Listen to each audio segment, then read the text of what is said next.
सञ्चितपापविनाशनलिङ्गं तत्प्रणमामि सदा शिवलिङ्गम्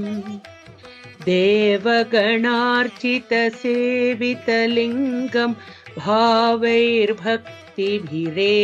च लिङ्गम्